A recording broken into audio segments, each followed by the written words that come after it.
singular que vivemos requer um esforço coletivo para que a escola, essa instituição centenária, se reinvente. Os desafios para que o façamos, respeitando e incluindo todos, requerem coragem, apoio mútuo, criatividade e compromisso social.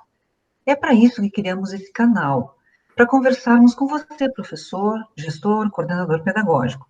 O coronavírus impactou nossas vidas em todas as direções. As escolas ainda estão fechadas desde março desse ano, né? Pois bem, o tema da nossa conversa de hoje é o jovem e o cotidiano do ensino médio em tempos de pandemia. Para conversar conosco sobre esse tema tão importante, nós chamamos a Cineri Fachin Moraes. A Cineri é doutora pelo Programa de Pós-Graduação em Educação da Universidade de Caxias do Sul e professora, né, Cineri, tanto no ensino fundamental quanto na universidade. Cineri, bem-vinda, muito obrigada por aceitar estar aqui conosco hoje. Vamos falar então sobre os jovens no ensino médio?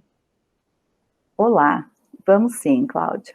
Vamos conversar um pouquinho então sobre os jovens do ensino médio e esse cotidiano de pandemia. Eu agradeço a oportunidade de conversar sobre essas juventudes, né, e de que forma eles estão enfrentando esse momento de pandemia. Bom, nesse sentido, é importante destacar algumas questões relevantes. Inicialmente, é importante pensarmos que juventudes, que jovens, e é fundamental que nós pensemos nesses jovens e nessas juventudes, no plural, por serem constituídas de uma diversidade de experiências, de entendimentos, de interações, enfim, de diferentes formas de ser e de viver o cotidiano. É importante também pensar que esse é um momento de distanciamento para todos nós, mas ao mesmo tempo é bem particular para cada um, para cada jovem. E a pandemia, ela provocou um corte na rotina de todos nós. Os ambientes mudaram, a alternância de ir e vir foi rompida. O ir e vir entre a escola, a casa, os amigos, o trabalho, o lazer, esse movimento teve um rompimento. E ninguém de nós teve escolha, né? Foi preciso e ainda é preciso encarar esse desafio. Então, o dia a dia, o cotidiano mudou. Ir à escola, encontrar colegas, conversar, reclamar da aula, comentar sobre os trabalhos, as provas, as tarefas, os amores, sair com colegas em turno contrário à escola, trabalhar, se ocupar de diferentes atividades que até então faziam parte do cotidiano de grande parte dos jovens. Esse movimento, ele está ainda em adaptação para muitos jovens do ensino médio. Então, as situações do cotidiano, elas foram alteradas, elas se distanciaram. Como lidar com esse tempo, com a autonomia, com os vínculos que agora se estabelecem de outras formas? Então, para os jovens do ensino médio, toda essa rede de relações se rompe repentinamente e ao mesmo tempo. Mas a vida não para, a escola, a aula também não para. É preciso que nós criemos outras redes. E se nós pensarmos na escola, cada jovem está vivenciando uma experiência diferente, com aulas diferentes. Alguns com a possibilidade de encontros virtuais, outros precisando receber atividades impressas para que possam realizar seus estudos. E tantos outros, talvez, ainda não estejam acessando, nem de um modo e nem de outro, as atividades escolares. Nós também temos jovens do ensino médio com muitas dificuldades ou sem o desejo de estar acessando as questões e os estudos de escola. Outros jovens, ao mesmo tempo, muito preocupados com as aulas, com as aprendizagens, com o ano letivo, com o Enem e tantos outros planos que perpassam a vida desses jovens do ensino médio. Mas mesmo com os encontros virtuais, que muitos estão vivenciando, o cotidiano dos jovens é impactado. As relações são impactadas, sejam elas online ou de outra forma. É fundamental que a escola consiga chegar na casa desses jovens. É fundamental que o encontro aconteça, seja através de web ou seja através das palavras dos professores, acompanhadas das propostas e dos roteiros de estudos a serem realizados. Os jovens do ensino médio, se nós considerarmos uma faixa etária entre 15 e 19 anos, eles tiveram as suas expectativas e muitos planos adiados. Mas não apenas eles, né? Todos nós, nesse momento da nossa vida, tivemos alguns planos adiados. Mas as expectativas dos jovens, os encontros, os contatos, as conversas e os planos são vividos e compartilhados numa outra intensidade. Aí a gente pode estar se perguntando, né? E a escola? Qual a sua função nesse momento? A que a escola se propõe nesse momento? Com relação à escola, não aconteceu apenas uma mudança de ambiente. Os ritos escolares agora são outros. A escola está em outro lugar. Agora a escola está fisicamente de portas fechadas, mas tantas outras estão abertas e ainda se abrirão. Eu escuto muitos professores relatarem que eles estão aprendendo muito com os seus alunos do ensino médio, principalmente com relação ao uso das ferramentas digitais. Então, mesmo à distância, essa relação pedagógica, ela encontra modos e ela acaba sendo uma relação que se estreita também diante de toda essa situação.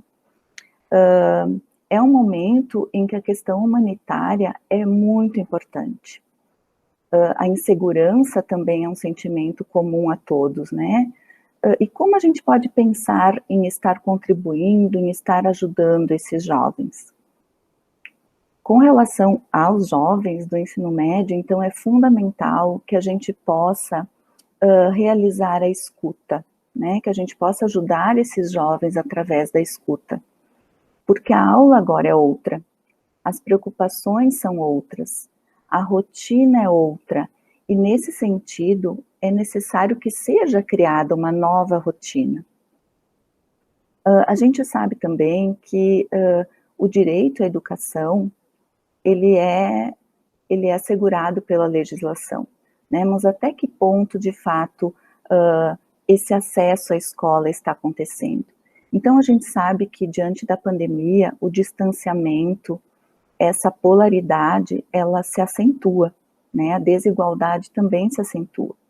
Então, é fundamental que a gente pense, e existe uma preocupação constante com relação à escola, no sentido de como a escola pode chegar aos jovens. Como o acesso às aulas e esse vínculo com a escola e com a aprendizagem pode e precisa estar acontecendo, né? Sim, então, posso te fazer uma pergunta? Claro. Porque tu colocou uma questão, assim, bem importante, me parece. A escola, para além da questão da aprendizagem, do ensino de conteúdos, a escola na sua dimensão humanitária, nesse momento em que a gente vive uma crise humanitária. E, então, eu queria te perguntar exatamente isso, assim, tu falou em escuta diante desses jovens nesse momento de crise. Como é que tu acha que o professor pode incluir essa escuta, essa dimensão humanitária, essa preocupação até talvez com a saúde mental desse jovem, nesse momento que a gente vive agora? Cláudia, então, aqui a gente tem algumas possibilidades, né? Dentre elas, eu tenho acompanhado muitas escolas de ensino médio e muitos jovens que estão realizando suas aulas remotas, né? E muitos deles com a possibilidade de aulas síncronas. Quando as aulas são síncronas, essa escuta, ela tem um potencial diferente, né? Ela é uma escuta que acontece simultaneamente. Então, nesse caso, é fundamental que o professor, no início da sua aula, ele dê esse tempo para que essa escuta aconteça. Muitas vezes a gente percebe que os jovens estão com a sua câmera desligada, por exemplo, né? E alguns professores acabam insistindo para que esse jovem seja visto, né? Ele gostaria de enxergar esse jovem, mas o que muitas vezes está por trás dessa câmera fechada, né? Dessa câmera desligada. Então, essa escuta, nem sempre no coletivo. Alguns jovens se sentem muito bem em estar conversando, socializando, trazendo suas questões no coletivo. Mas essa escuta também pode e precisa estar acontecendo no individual. Né? Aqui a gente está falando dos jovens, mas a gente sabe que, com relação aos professores, também essa escuta é importante. Mas que se tenha um acesso via WhatsApp, que se tenha um acesso escrito, né? Que as palavras consigam permitir essa escuta. Muitos jovens estão tendo acesso às aulas com as suas atividades e roteiros de estudo impressos. Então, que também tem essa sensibilidade de deixar algum recado para os alunos, de solicitar algum recado desses jovens. Enfim, como eu comentei antes, né, é uma rede de relações que precisa ser estabelecida, e talvez uma rede que até então a gente não valorizava, né, principalmente com relação à palavra, seja ela escrita ou seja ela falada.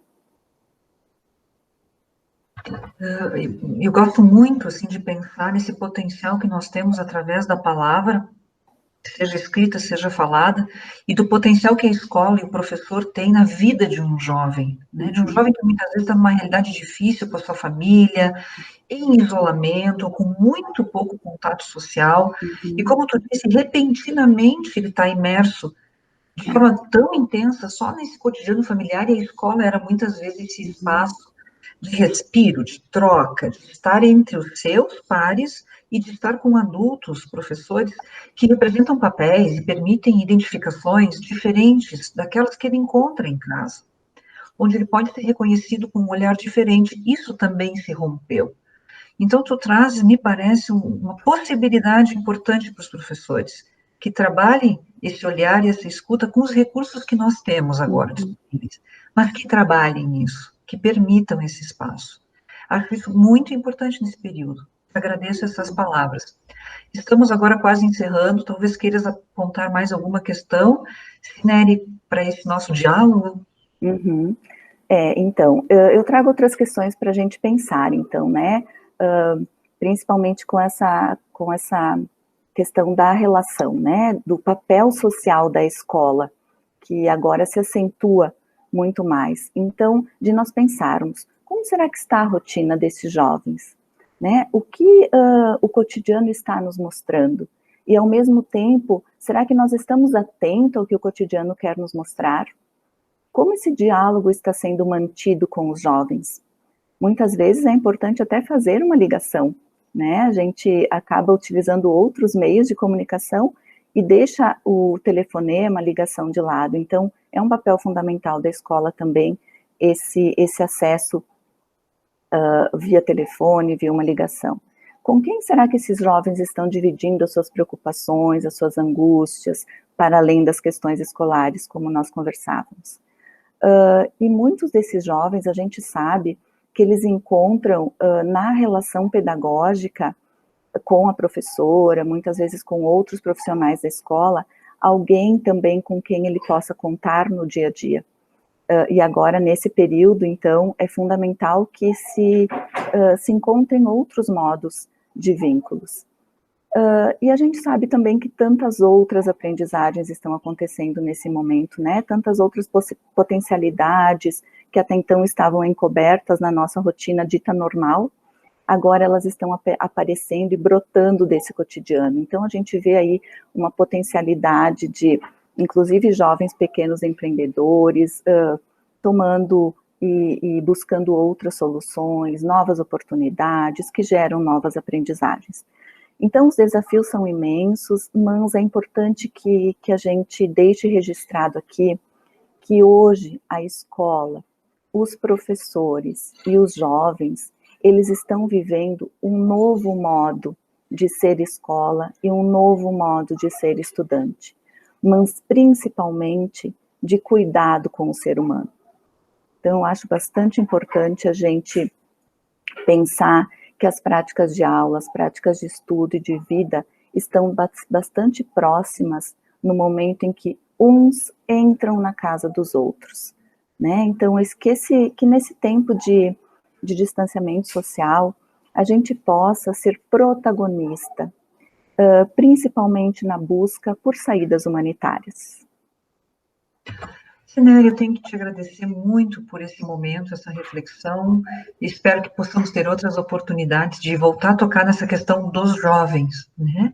Que é um desafio para as escolas, para os professores, mas ao mesmo tempo um caminho de oportunidades, como tu mesmo ressaltaste várias vezes na tua fala, né? Nós agradecemos a todos pela atenção, a Sineli pela abordagem desse tema. Queremos ouvir vocês, professores, gestores, coordenadores. Nos enviem seus comentários, seus questionamentos e suas sugestões também, né? Esse é um espaço de interlocução, de construção coletiva e de novas oportunidades. Obrigada a todos. Obrigada, Sineli. Obrigada.